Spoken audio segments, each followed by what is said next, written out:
सीतारमण वित्त मंत्री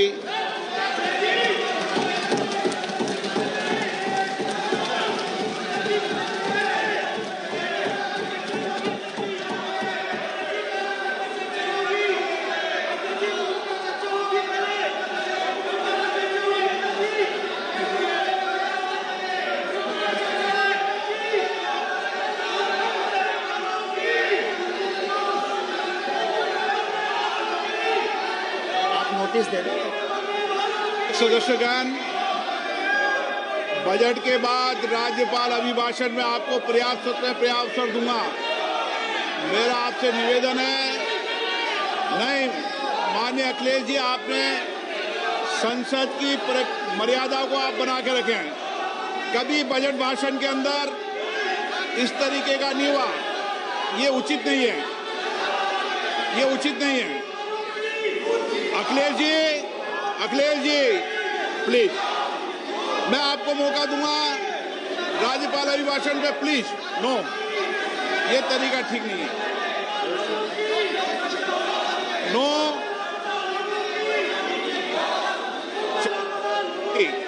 राज्यपाल अभिभाषण पे चर्चा होगी। नो तरीका। Honorable Speaker, I present the budget for 25-26. This budget continues our government's efforts to A. Accelerate growth, B. Secure inclusive development, C. Invigorate private sector investments, D. Uplift household sentiments, and E. Enhance spending power of India's rising middle class. Together, we embark on a journey to unlock our nation's tremendous potential for greater prosperity and global positioning under the leadership of Honorable Prime Minister Shri Narendra Modi. As we complete the first quarter of the 21st century, continuing geopolitical headwinds suggest lower global economic growth over the medium term. However, our aspiration for a Vikasit Bharat inspires us, and the transformative work we have done during our government's first 2 terms guides us to march forward resolutely. Our economy is the fastest growing among all major economies. Our development track record for the past 10 years and structural reforms have drawn global attention. Confidence in India's capability and potential has only grown in this period. We see the next 5 years as a unique opportunity to realize Sabka Vikas, stimulating balanced growth of all regions. The great Telugu poet and playwright Gurujada Apparao had said, "Deshamante matti kadoy, deshamante manushuloy," meaning a country is not just its soil, a country is its people. In line with this, for us, Vikasit Bharat encompasses zero poverty, 100% quality good school education, access to high quality, affordable and comprehensive health care, 100% skilled labor with meaningful employment, 70% women in economic activities, and farmers making our country the food basket of the world. In this budget, the proposed development measures span 10 broad areas, focusing on Garib, youth, Annadata, and Nari, spurring agricultural growth and productivity, building rural prosperity and resilience, taking everyone together on an inclusive growth path, boosting manufacturing and furthering Make in India, supporting MSMEs, enabling employment-led development, investing in people, economy and innovation, securing energy supplies, promoting exports and nurturing innovation. For this journey of development, our 4 powerful engines are agriculture, MSME, investments and exports. The fuel, our reforms. Our guiding spirit, inclusivity, and the destination, Vikasit Bharat. This budget aims to initiate transformative reforms across 6 domains. During the first 5 years, these will augment our growth potential and global competitiveness. The domains are taxation, power sector, urban development, mining, financial sector, and regulatory reforms. Agriculture as the first engine. Now I move to specific proposals, beginning with agriculture as the first engine.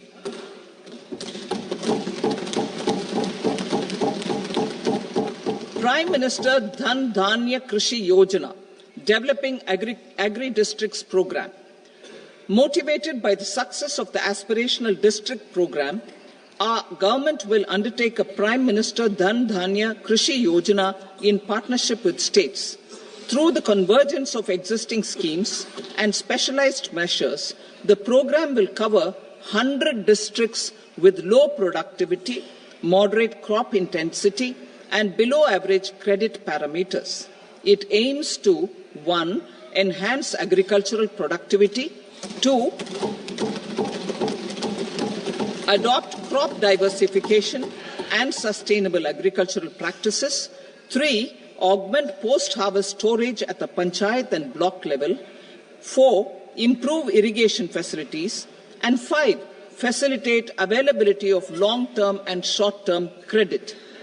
This program is likely to help 1.7 crore farmers. Building rural prosperity and resilience. A comprehensive multi-sectoral rural prosperity and resilience program will be launched in partnership with the states. This will address underemployment in agriculture through skilling, investment, technology, and invigorating the rural economy. The goal is to generate ample opportunities in rural areas so that migration is an option but not a necessity. The program will focus on rural women, young farmers, rural youth, marginal and small farmers, and landless families. The details are in Annexure A. Domestic best practices will be incorporated, and appropriate technical and financial assistance will be sought from multilateral development banks. In Phase 1, 100 developing agri-districts will be covered. Atmanirbharta in pulses. Our government is implementing the National Mission for Edible Oilseed for achieving Atmanirbharta in edible oils. Our farmers have the capability to grow enough for our needs and more. 10 years ago, we made concerted efforts and succeeded in achieving near self-sufficiency in pulses. Farmers responded to the need by increasing the cultivated area by 50%, and government arranged for procurement and remunerative prices. Since then, with rising incomes and better affordability, our consumption of pulses has increased significantly. Our government will now launch a 6-year mission for Atmanirbharta in pulses with a special focus on Tuar, Urad and Masoor. Details are in Annexure B. Central agencies such as NAFED and NCCF will be ready to procure these 3 pulses as much as offered during the next 4 years from farmers who register with these agencies and enter into agreements. Comprehensive program for vegetables and fruits. It is encouraging that our people are increasingly becoming aware of their nutritional needs. It is a sign of a society becoming healthier. With rising income levels, the consumption of vegetables, fruits, and Shri Anna is increasing significantly. A comprehensive program to promote production, efficient supplies, processing, and remunerative prices for farmers will be launched in partnership with the states. Appropriate institutional mechanisms for implementation and participation of farmer producer organizations and cooperatives will be set up. Makhana Board in Bihar. For this, there is a special opportunity for the people of Bihar. A Makhana Board will be established in the state to improve production, processing, value addition, and marketing of Makhana. The people engaged in these activities will be organized into FPOs. The board will provide hand-holding and training support to Makhana farmers and will also work to ensure they receive the benefits of all relevant government schemes. A national mission on high-yielding seeds will be launched, aimed at 1. Strengthening research ecosystem, 2. Targeted development and propagation of seeds with high yield, pest resistance, and climate resilience, and 3. Commercial availability of more than 100 seed varieties released since July 2024. India ranks second largest globally in fish production and aquaculture. Seafood exports are valued at 60,000 crore rupees. To unlock the untapped potential of the marine sector, our government will bring in an enabling framework for sustainable harnessing of fisheries from Indian exclusive economic zone and high seas, with a special focus on the Andaman and Nicobar and Lakshadweep Islands. For the benefit of lakhs of cotton growing farmers, I am pleased to announce a mission for cotton productivity. This 5-year mission will facilitate significant improvements in productivity and sustainability of cotton farming and promote extra long staple cotton varieties. The best of science and technology support will be provided to farmers. Aligned with our integrated 5F vision for the textile sector, this will help in increasing incomes of the farmers and ensure a steady supply of quality cotton for rejuvenating India's traditional textile sector. Kisan credit cards facilitate short-term loans for 7.7 crore farmers, fishermen, and dairy farmers.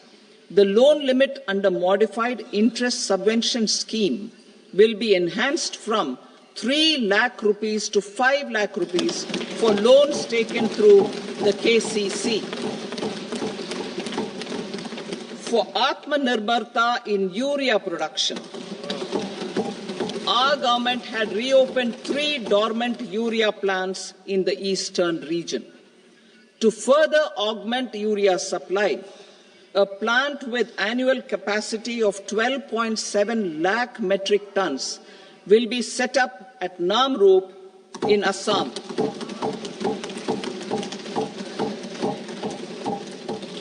India Post, with 1.5 lakh rural post offices, complemented by the India Post Payment Bank and a vast network of 2.4 lakh Dak Sevaks, will be repositioned to act as a catalyst for the rural economy. Details are at Annexure C. India Post will also be transformed as a large public logistics organization. This will meet the rising needs of Vishwakarmas, new entrepreneurs, women, self-help groups, MSMEs, and the large business organizations. Our government will provide support to NCDC for its lending operations for the cooperative sector. MSMEs as the second engine. Now I move to MSMEs as the second engine, which encompasses manufacturing and services with a focus on MSMEs numbering 5.7 crores. Currently, over 1 crore registered MSMEs, employing 7.5 crore people and generating 36% of our manufacturing, have come together to position India as a global manufacturing hub. With their quality products, These MSMEs are responsible for 45% of our exports. To help them achieve higher efficiencies of scale, technological upgradation, and better access to capital, the investment and turnover limits for classification of all MSMEs will be enhanced to 2.5 and 2 times respectively. This will give them the confidence to grow and generate employment for our youth. The details are given in Annexure D. To improve access to credit, the credit guarantee cover will be enhanced. First, for micro and small enterprises from 5 crore to 10 crore rupees, leading to additional credit of 1.5 lakh crores in the next 5 years. Second, for startups from 10 crore rupees to 20 crore rupees, with the guarantee fee being moderated to 1% for loans in 27 focus sectors which are important for Atmanirbhar Bharat. And for well-run exporter MSMEs, for term loans up to 20 crore rupees. Also for the micro enterprises, we will introduce customized credit cards with a 5 lakh rupee limit for micro enterprises registered on Udyam portal. In the first year, 10 lakh such cards will be issued. Fund of funds for startups. The Alternate Investment Fund, AIFs, for startups have received commitments of more than 91,000 crores rupees. These are supported by the fund of funds set up with the Government of India's contribution of 10,000 crore rupees. Now, a new fund of funds with expanded scope and a fresh contribution of another 10,000 crore rupees will be set up. A new scheme will be launched for 5 lakh women, scheduled castes and scheduled tribes, first-time entrepreneurs. This will provide term loans up to 2 crore rupees during the next 5 years. The scheme will incorporate lessons from the successful Stand Up India scheme. Online capacity building for entrepreneurship and managerial skills will also be organized. Measures for labor-intensive sectors. To promote employment and entrepreneurship opportunities in labor-intensive sectors, our government will undertake specific policy and facilitation measures. To enhance the productivity, quality, and competitiveness of India's footwear and leather sector, a focus product scheme will be implemented. The scheme will support design capacity, component manufacturing, and machinery required for production of non-leather quality footwear, besides the support for leather footwear and products. The scheme is expected to facilitate employment for 22 lakh persons, generate over 4 lakh crore rupees, and exports of over 1.1 lakh crore rupees. Measures for the toys sector.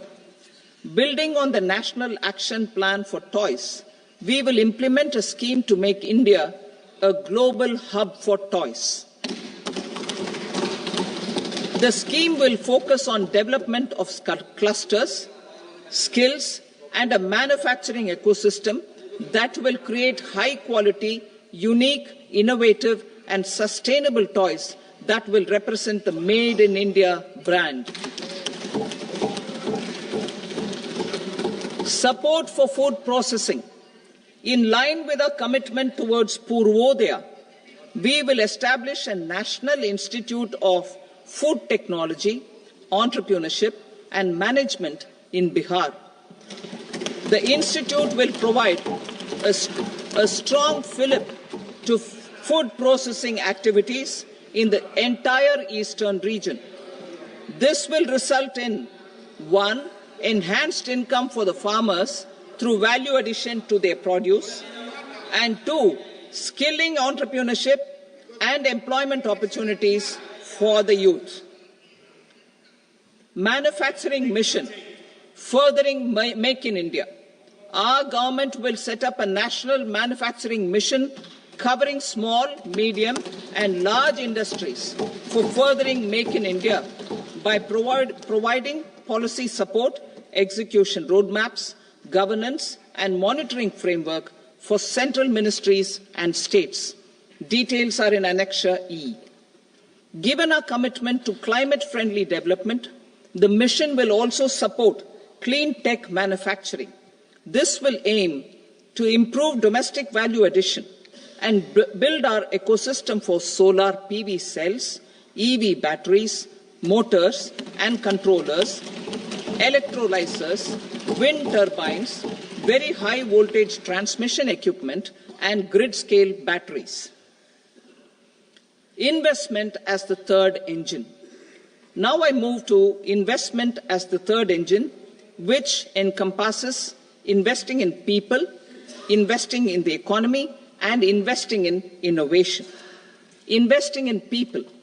Saksham Anganwadi and Poshan 2.0. Saksham Anganwadi and Poshan 2.0 program provides nutritional support to more than 8 crore children, 1 crore pregnant women and lactating mothers all over the country, and about 20 lakh adolescent girls in aspirational districts and the Northeast region. The cost norms for these nutritional support will be enhanced appropriately. Atal Tinkering Labs. 50,000 Atal Tinkering Labs will be set up in government schools in the next 5 years to cultivate the spirit of curiosity and innovation and foster a scientific temper among young minds. Broadband connectivity to government secondary schools and PHCs. Broadband connectivity will be provided to all government secondary schools and primary health centers in rural areas under the BharatNet project. Bharatiya Bhasha Pustak Scheme. We propose to implement a Bharatiya Bhasha Pustak scheme to provide digital form Indian language books for schools and for higher education. This aims to help students understand their subjects better and in their language. National Centers of Excellence for Skilling. Building on the initiative announced in the July 24 budget, 5 national centers of excellence for skilling will be set up with global expertise and partnerships to equip our youth with the skills required for Make for India, Make for the World manufacturing. The partnership will cover curriculum design, training of trainers, and a skills certification framework and periodic reviews. Expansion of capacity in IITs. Total number of students in 23 IITs has increased 100% from 65,000 to 1.35 lakh in the past 10 years.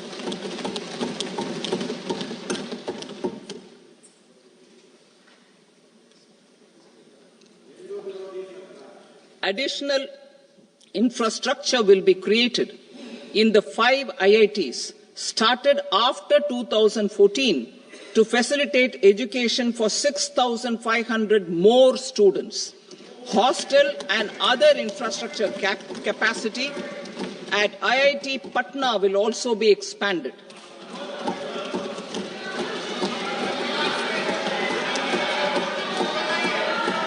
Center of Excellence.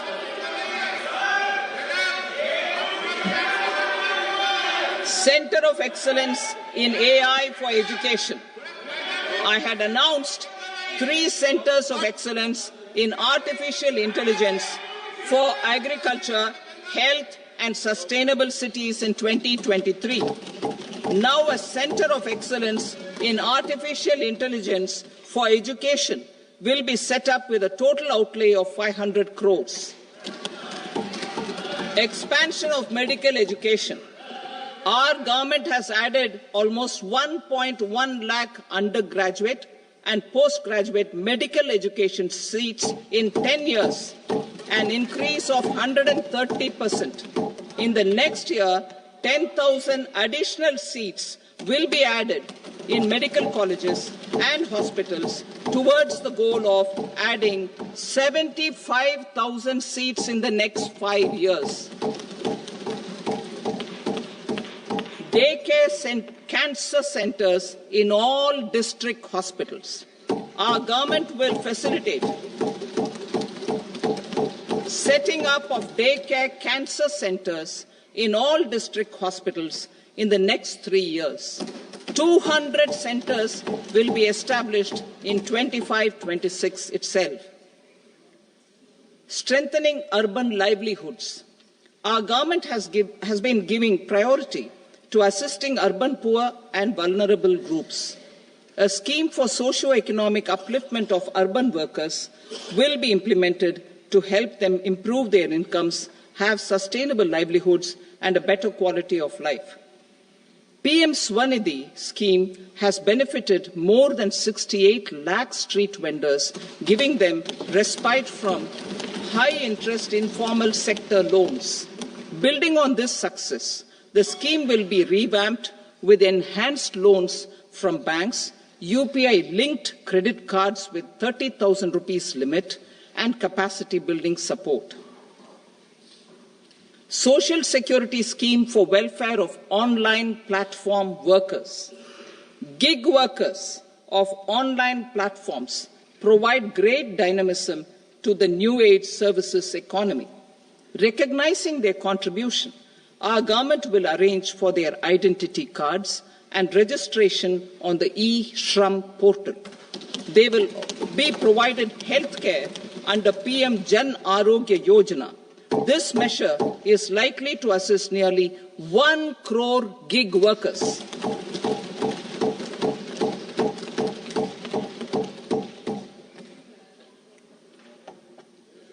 Investing in the economy. Public-private partnership in infrastructure. Each infrastructure-related ministry will come up with a 3-year pipeline of projects that can be implemented in PPP mode. States will also be encouraged to do so and can seek support from the India Infrastructure Project Development Fund, which is a scheme to prepare PPP proposals. Support to states for infrastructure. An outlay of 1.5 lakh crore is proposed for the 50-year interest-free loans to states for capital expenditure and incentives for reforms. Building on the success of the first asset monetization plan announced in 2021, the second plan for 2025 to 30 will be launched to plough back capital of 10 lakh crore in new projects. Regulatory and fiscal measures will be fine-tuned to support the plan. Jal Jeevan Mission. Since 2019, 15 crore households representing 80% of India's rural population have been provided access to portable tap water connections. To achieve 100% coverage, I am pleased to announce the extension of this mission until 2028 with an enhanced total outlay. The mission's focus will be on the quality of infrastructure and O&M of rural piped water supply schemes through Jan Bhagidari. A separate MOU or separate MOUs will be signed with the states and union territories to ensure sustainability and citizen-centric water services delivery. Urban sector reforms. Building on the July budget proposals, urban sector reforms related to governance, municipal services, urban land and planning will be incentivized. Urban Challenge Fund. The government will set up an urban challenge fund of 1 lakh crore rupees to implement the proposals for cities as growth hubs, creative redevelopment of cities, and for water and sanitation purposes announced in the July budget. This fund will finance up to 25% of the cost of bankable projects, with a stipulation that at least 50% of the cost is funded from bonds, bank loans, and PPPs. An allocation of 10,000 crore is proposed in 2025-26. Power sector reforms. We will incentivize electricity distribution reforms and augmentation of intra-state transmission capacity by states. This will improve financial health and capacity of electricity companies. Additional borrowing of 0.5% of GSDP will be allowed to states contingent on these reforms. Nuclear energy mission for Vikasit Bharat. Development of at least 100 gigawatt of nuclear energy by 2047 is essential for our energy transition efforts. For an active partnership with the private sector towards this goal, amendments to the Atomic Energy Act and the Civil Liability for Nuclear Damage Act will be taken up. A nuclear energy mission for research and development of small modular reactors with an outlay of 20,000 crore will be set up. At least 5 indigenously developed small modular reactors will be operationalized by 2033. Shipbuilding. The shipbuilding financial assistance policy will be revamped to address cost disadvantages.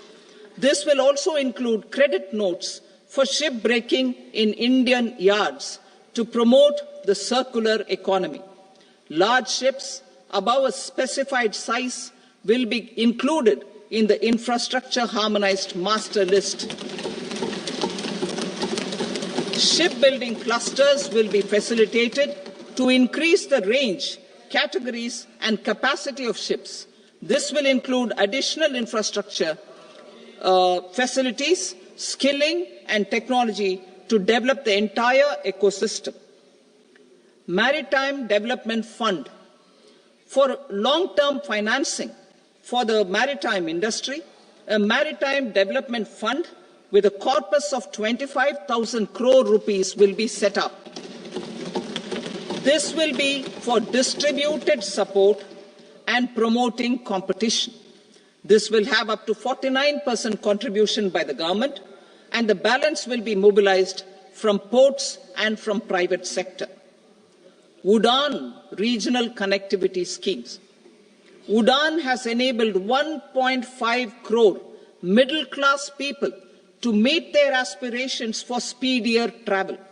The scheme has connected 88 airports, and operationalized 619 routes. Inspired by that success, a modified UDAN scheme will be launched to enhance regional connectivity to 120 new destinations and carry 4 crore passengers in the next 10 years. 4 crore additional passengers in the next 10 years. The scheme will also support helipads and smaller airports in hilly, aspirational, and northeast regional districts. Greenfield airports will be facilitated in Bihar to meet the future needs of the state. These will be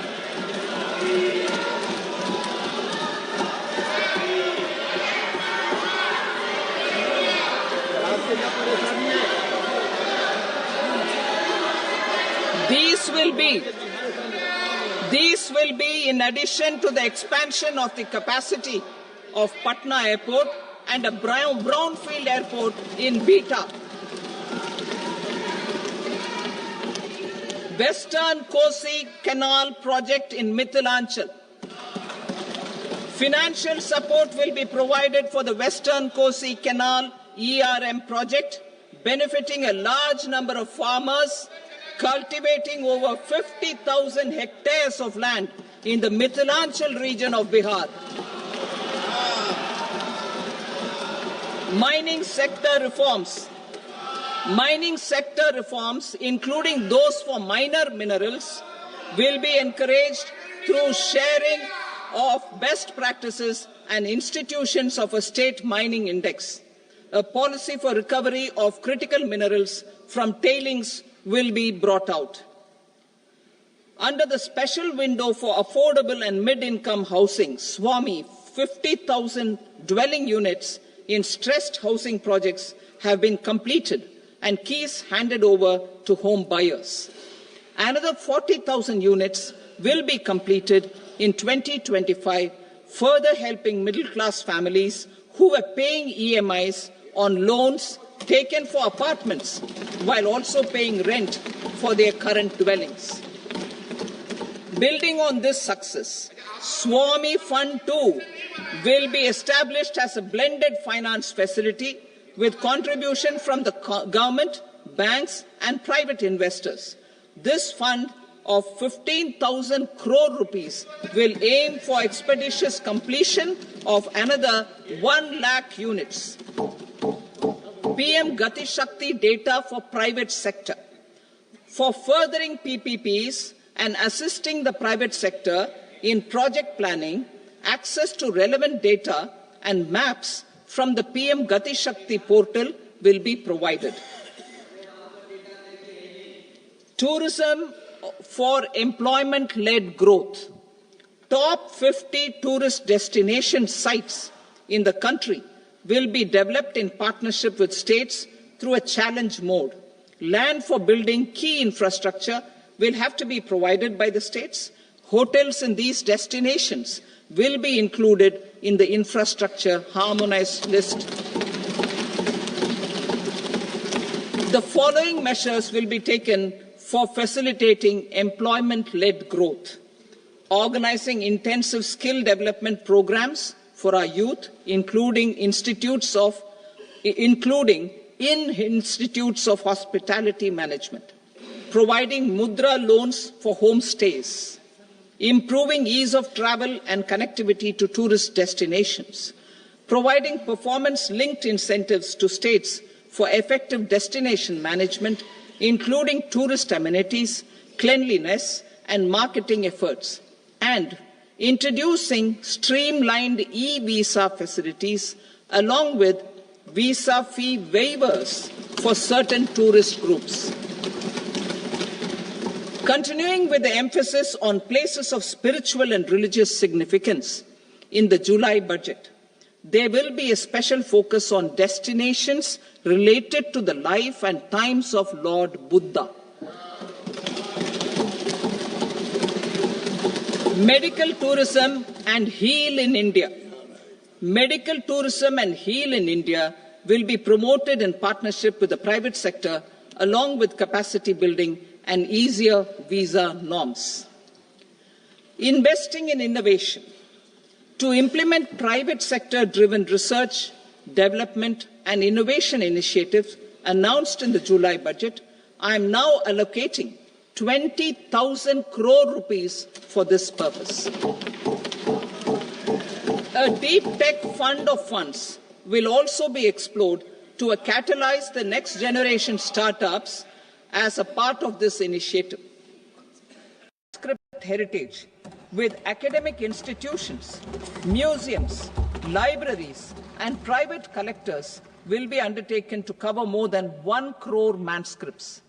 We will set up a national digital repository of Indian knowledge systems for knowledge sharing. Now I move to exports as the fourth engine. We will set up an export promotion mission with sectoral and ministerial targets driven jointly by the Ministries of Commerce, MSME and Finance. It will facilitate easy access to export credit, cross-border factoring support, support to MSMEs to tackle non-tariff measures in overseas markets. A digital public infrastructure, Bharat Trade Net, for international trade will be set up as a unified platform for trade documentation and financing solutions. This will complement the Unified Logistics Interface Platform. The BTN will be aligned with international practices. Support will be provided to develop domestic manufacturing capacities for our economy's integration with global supply chains. Sectors will be identified based on objective criteria. Facilitation groups with participation of senior officers and industry representatives will be formed for select products and supply chains. Through this, there are huge opportunities related to Industry 4.0, which needs high skills and talent. Our youth have both. Our government will support the domestic electronic equipment industry to leverage this opportunity for the benefit of our youth. A national framework will be formulated as guidance to states for promoting global capability centers in emerging Tier 2 cities. This will suggest measures for enhancing availability of talent and infrastructure, building bylaw reforms, and mechanisms for collaboration with industry. Our government will facilitate upgradation of infrastructure and warehousing for air cargo, including high-value perishable horticultural produce. Cargo screening and customs protocol will be streamlined and made user-friendly. Reforms as the fuel. Over the past 10 years, our government has implemented several reforms for convenience of taxpayers, such as faceless assessment, 2, taxpayer charter, 3, faster returns, 4, almost 99% returns being on self-assessment, and 5, Vivad Se Vishwas scheme.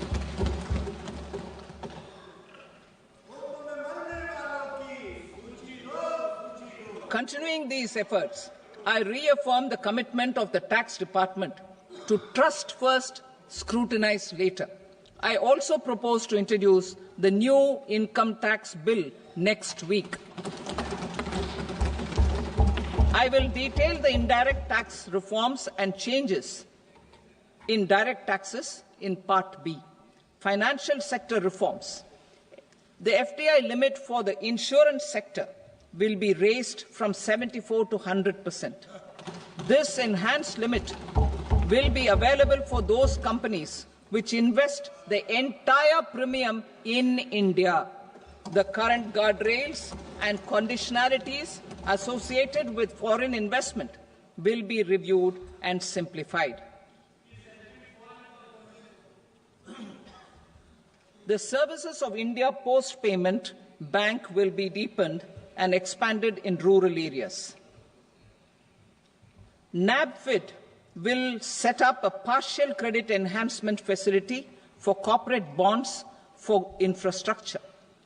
Public sector banks will develop Grameen Credit Score framework to serve the credit needs of SHG members and people in rural areas.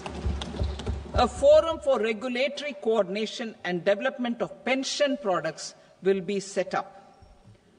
To implement the earlier announcement on simplifying the KYC processes, the revamped Central KYC Registry will be rolled out in 2025. We will also implement a streamlined system for periodic updating. Requirements and procedures for speedy approval of company mergers will be rationalized. The scope for fast-track mergers will also be widened and the process made simpler. As proposed in the interim budget, we signed bilateral investment treaties with 2 countries in 2024 to encourage sustained foreign investment, and in the spirit of First Develop India, the current model BIT will be revamped and made more investor-friendly. In the last 10 years, in several aspects, including financial and non-financial, Our government has demonstrated a steadfast commitment to ease of doing business. We are determined to ensure that our regulations must keep up with technological innovations and global policy developments. A light-touch regulatory framework based on principles and trust will unleash productivity and employment. Through this framework, we will update regulations that were made under old laws.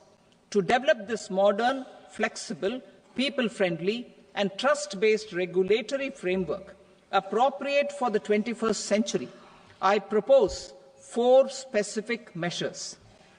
A high-level committee for regulatory reforms will be set up for a review of all non-financial sector regulations, certifications, licenses and permissions. The committee will be expected to make recommendations within a year. The objective is to strengthen trust-based economic governance and take transformational measures to enhance ease of doing business, especially in matters of inspection and compliances. States will be encouraged to join in this endeavour. An investment friendliness index of states will be launched in 2025 to further the spirit of competitive, cooperative federalism. Under the Financial Stability and Development Council, a mechanism will be set up to evaluate impact of the current financial regulations and subsidiary instructions. It will also formulate a framework to enhance their responsiveness and development of the financial sector. In the Jan Vishwas Act 2023, more than 180 legal provisions were decriminalized. Our government will now bring up the Jan Vishwas Bill 2.0 to decriminalize more than 100 provisions in various laws. I now move to fiscal policy. In the July budget, I had committed to staying the course for fiscal consolidation. Our endeavour will be to keep the fiscal deficit each year such that central government debt remains on a declining path as a percentage of the GDP. The roadmap for the next 6 years has been detailed in the FRBM statement. Revised estimates for 2024-25. The revised estimate of the total receipts other than borrowings is 31.47 lakh crore rupees, of which the net tax receipts are 25.57 lakh crore rupees. The revised estimate of the total expenditure is 47.16 lakh crore rupees, of which the capital expenditure is about 10.18 lakh crore rupees. The revised estimate of the fiscal deficit is 4.8% of the GDP. Budget estimates for 25-26. Coming to 25-26, the total receipts other than borrowings and total expenditure are estimated at 34.96 lakh crore rupees and 50.65 lakh crore rupees respectively. The net tax receipts are estimated at 28.37 lakh crore rupees. The fiscal deficit is estimated to be 4.4% of GDP. To finance the fiscal deficit, the net market borrowings from dated securities are estimated at 11.54 lakh crore. The balance financing is expected to come from small savings and other sources. The gross market borrowings are estimated at 14.82 lakh crore rupees. I will now move to Part B. Indirect taxes. My proposals relating to customs aim to rationalize tariff structure and address duty inversion. These will also support domestic manufacturing and value addition, promote exports, facilitate trade, and provide relief to common people. Rationalization of customs tariff structure for industrial goods. As a part of comprehensive review of customs rate structure announced in July 2024 budget, I propose to 1. Remove 7 tariff rates. This is over and above the 7 tariff rates removed in 23-24 budget. After this, there will be only 8 remaining tariff rates, including 0 rate. 2. Apply appropriate cess to broadly maintain effective duty incidence, except on a few items where such incidence will reduce marginally. 3. Levy not more than 1 cess or surcharge. Therefore, I propose to exempt social welfare surcharge on 82 tariff lines that are subject to a cess. I shall now take up sector-specific proposals. To provide relief to patients, particularly those suffering from cancer, rare diseases, and other severe chronic diseases, I propose to add 36 life-saving drugs and medicines to the list of medicines fully exempted from basic custom duty.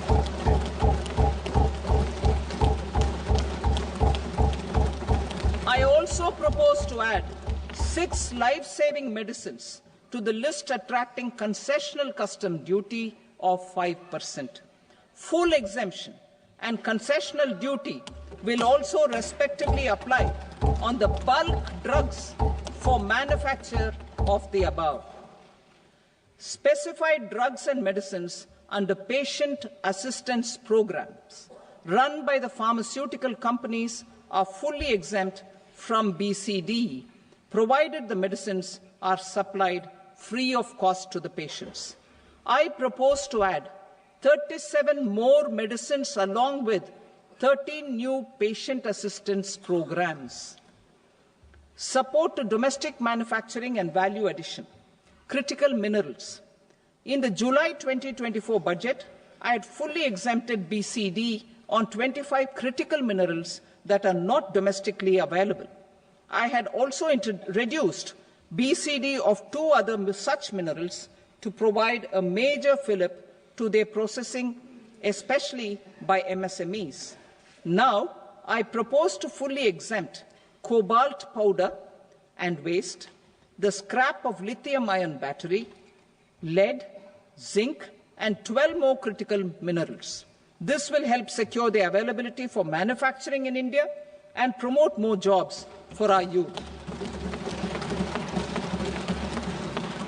To promote domestic production of technical textile products such as agro-textiles, medical textiles, and geotextiles at competitive prices, I propose to add 2 more types of shuttle-less looms to the list of fully exempted textile machinery. I also propose to revise the BCD rate on knitted fabrics covered by 9 tariff lines from 10 or 20 to 20% or 115 rupees per kg, whichever is higher. Electronic goods. In line with our Make in India policy and to rectify inverted duty structure, I propose to increase the BCD on interactive flat panel display from 10% to 20% and reduce the BCD to 5% on open cell and other components. In 23-24 budget, for the manufacture of open cells of LCD, LED TVs, I had reduced the BCD on parts of open cells from 5% to 2.5%.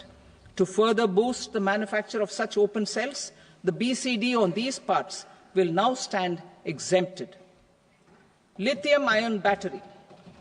To the list of exempted capital goods, I propose to add 35 additional capital goods for EV battery manufacturing and 28 additional capital goods for mobile phone battery manufacturing.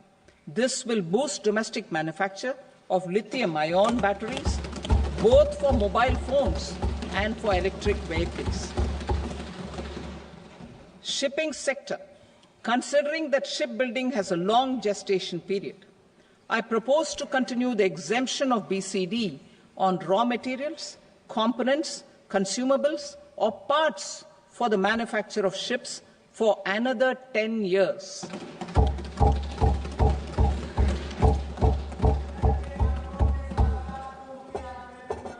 I also propose the same dispensation for shipbreaking to make it more competitive. Telecommunication. To prevent classification disputes, I propose to reduce the BCD from 20% to 10% on carrier-grade Ethernet switches to make it at par with non-carrier-grade Ethernet switches. Export promotion. To facilitate exports of handicrafts, I propose to extend the time period for export from 6 months to 1 year, further extendable by another 3 months if required. I also propose to add 9 items to the list of duty-free inputs. Leather sector. I propose to fully exempt BCD on wet blue leather to facilitate imports for domestic value addition and employment. I also propose to exempt crust leather from 20% export duty to facilitate exports by small tanners. Marine products. To enhance India's competitiveness in the global seafood market, I propose to reduce BCD from 30% to 5% on frozen fish paste, surimi, for manufacture and export of its analog products. I also propose to reduce BCD from 15% to 5% on fish hydrolysates for manufacture of fish and shrimp feed. In July 2024 budget, to promote development of domestic MROs for aircraft and ships, I had extended the time limit for export of foreign origin goods that were imported for repairs from 6 months to 1 year and further extendable by 1 year. I now propose to extend the same dispensation for railway goods. Time limit for provisional assessment. Presently, the Customs Act 1962 does not provide any time limit to finalize provisional assessments, leading to uncertainty and cost to trade. As a measure of promoting ease of doing business, I propose to fix a time limit of 2 years, extendable by a year, for finalizing the provisional assessment. I propose to introduce a new provision that will enable importers or exporters, after clearance of goods, to voluntarily declare material facts and pay duty with interest but without penalty. This will incentivize voluntary compliance. However, this will not apply in cases where department has already initiated audit or investigation proceedings.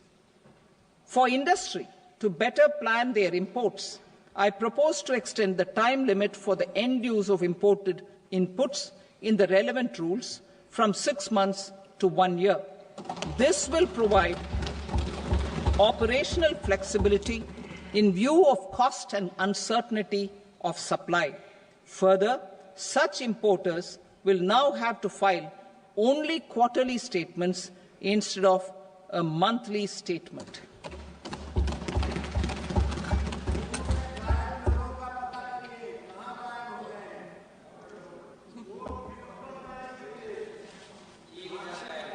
I now come to my direct tax proposals. In Part A, I have briefly underlined taxation reforms as one of key reforms to realize our vision of Vikasit Bharat. In respect of criminal law, our government had earlier ushered in Bharatiya Nyaya Sanhita, replacing Bharatiya Danda Sanhita. I am happy to inform this august House and the country that for new income tax bill will carry forward the same spirit of Nyaya in its drafting as well.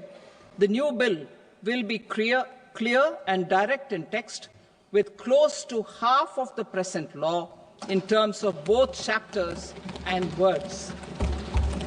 It will be simple to understand for taxpayers and tax administrators, leading to tax certainty and reduced litigation. Reforms, however, are not a destination. They are means to achieve good governance for our people and economy. Providing good governance primarily involves being responsive.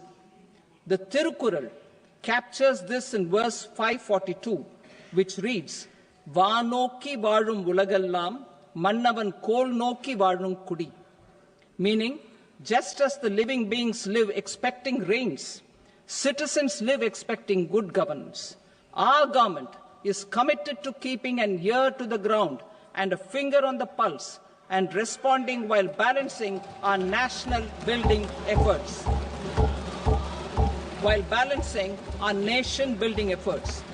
The following measures will detail just how our government will, under the guidance of PM Modi, has taken steps to understand and address. I repeat that sentence, sir. The following measures will detail just how our government, under the guidance of PM Modi, has taken steps to understand and address the needs voiced by our citizens. My tax proposals are guided by this spirit. The objectives of my proposals are as follows. Personal income tax reforms with special focus on middle class. Rationalization of TDS and TCS for easing difficulties.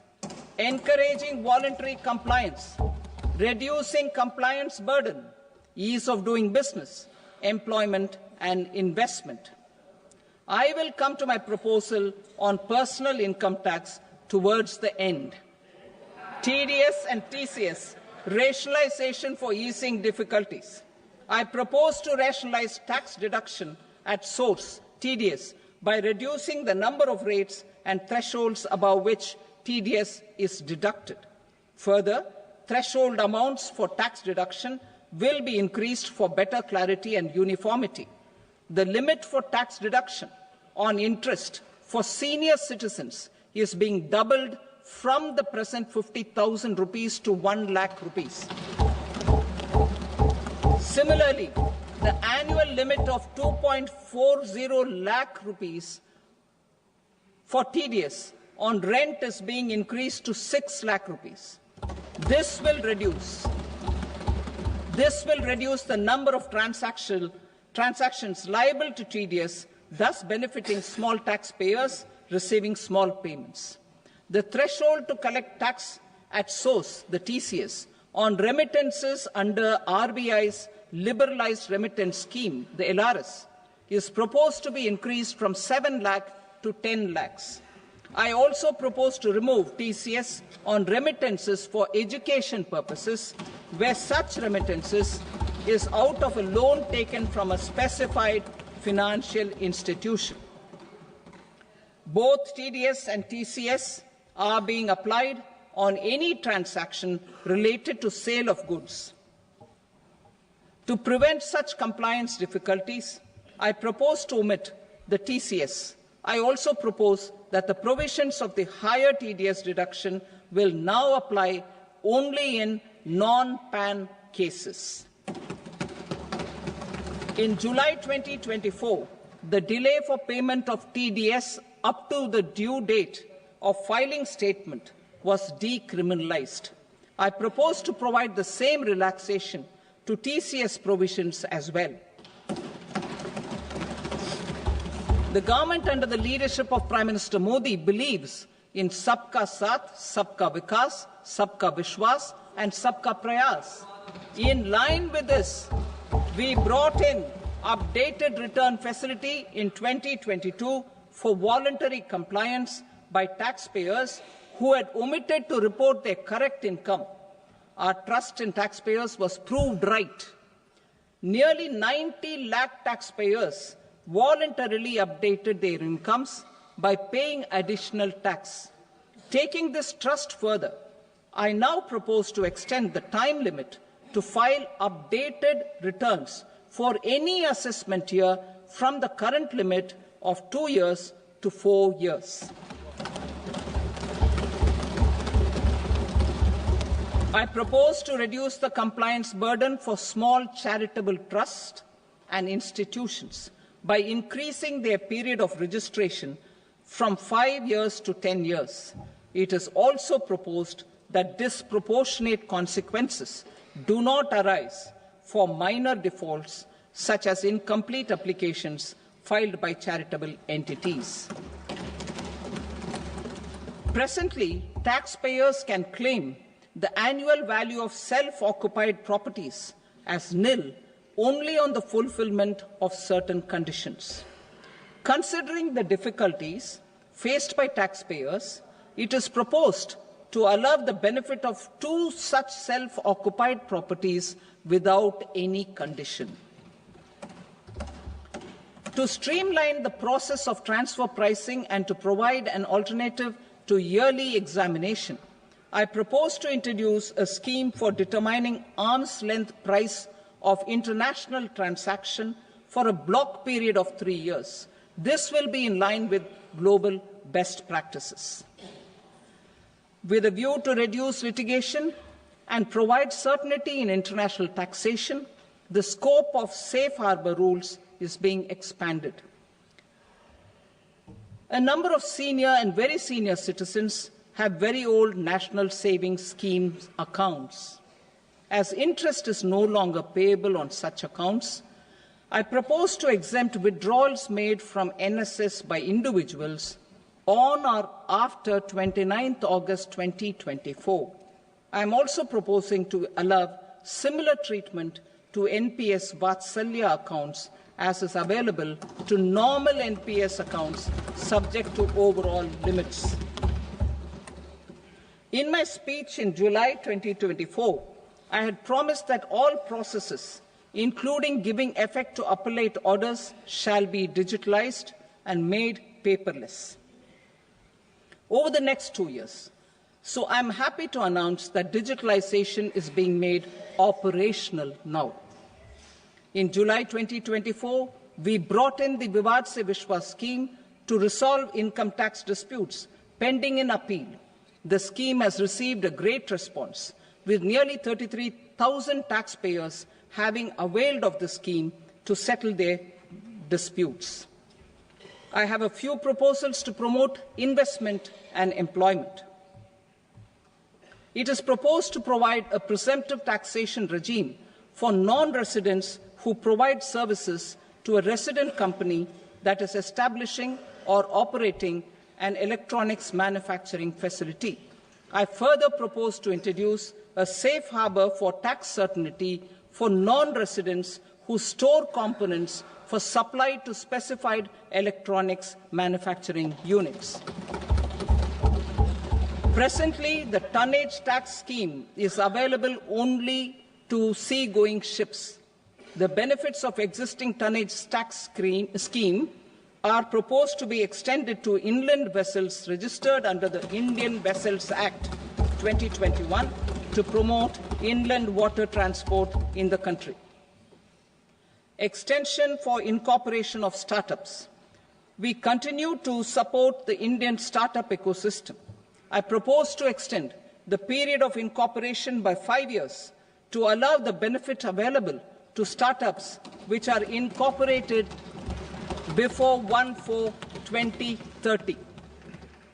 In order to attract and promote additional activities in the IFSC, I am inter alia proposing specific benefits to ship leasing units, insurance offices, and treasury centers of global companies which are set up in IFSC.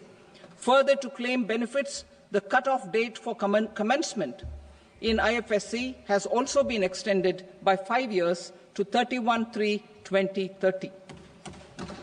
Category 1 and Category 2 AIFs are undertaking investments in infrastructure and other such sectors.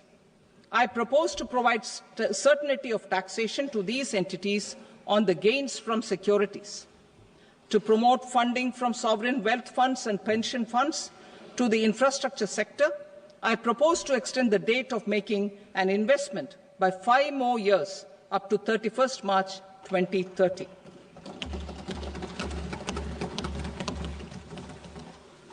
Personal income tax reforms with special focus on middle class. Democracy, demography, and demand are the key support pillars in our journey towards Vikasit Bharat. The middle class provides strength for India's growth.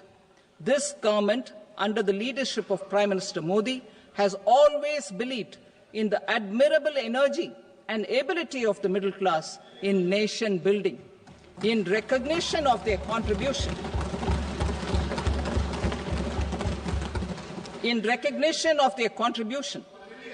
we have periodically reduced their tax burden.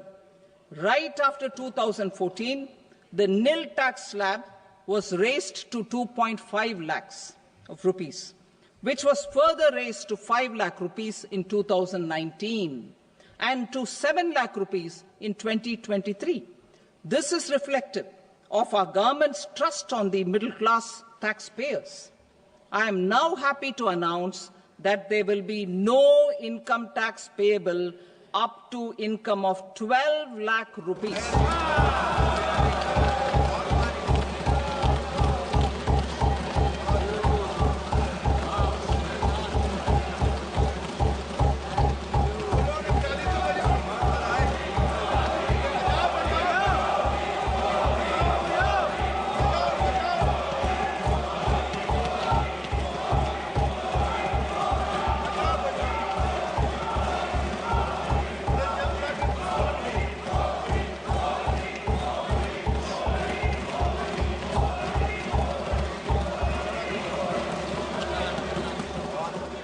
So, average income of 1 lakh per month, other than the special rate income such as capital gains, under the new regime.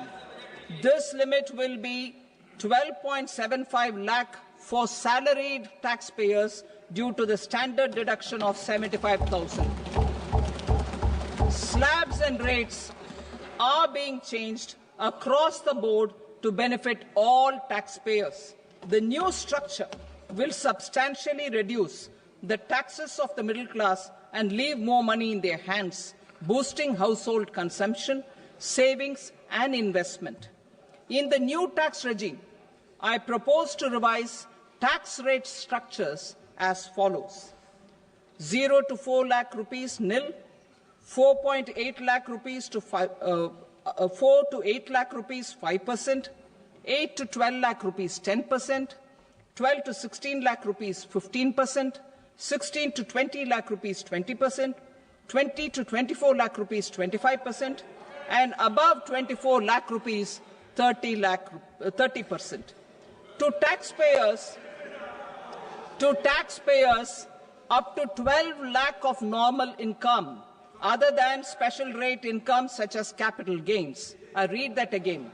To taxpayers up to 12 lakh of income, other than special rate income such as capital gains, tax rebate is being provided in addition to the benefit due to slab rate reduction in such a manner that there is no tax payable by them.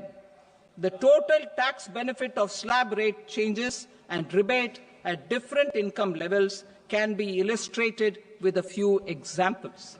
A taxpayer in the new regime with an income of 12 lakh rupees will get a benefit of 80,000 rupees in tax, which is 100% of tax payable as per the existing rates. A person having income of 18 lakh rupees will get a benefit of 70,000 rupees in tax, that is 30% of tax payable as per existing rates. A person with an income of 25 lakh gets a benefit of 1,10,000 rupees, that is 25% of his tax payable as per existing rates. Details of my tax proposals are given in the annexure. As a result of these proposals, Honourable Speaker, sir, revenue of about 1 lakh crore in direct taxes and 2,600 crores in indirect taxes will be foregone. Mr. Speaker, sir, with this, I commend the budget to this august House.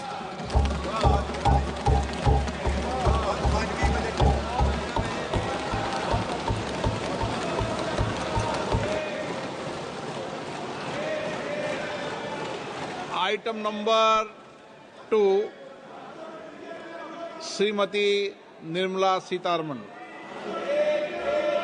Sir, with your permission, I rise to lay on the table the following statements under Section 3(1) of the Fiscal Responsibility and Budget Management Act 2003.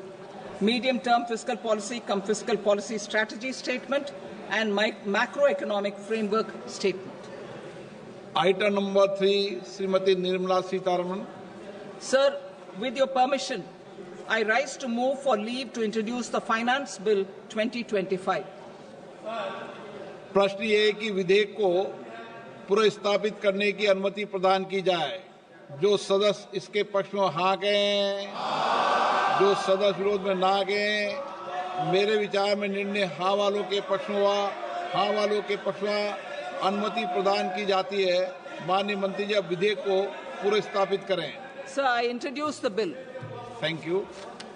सभा की कार्रवाई सोमवार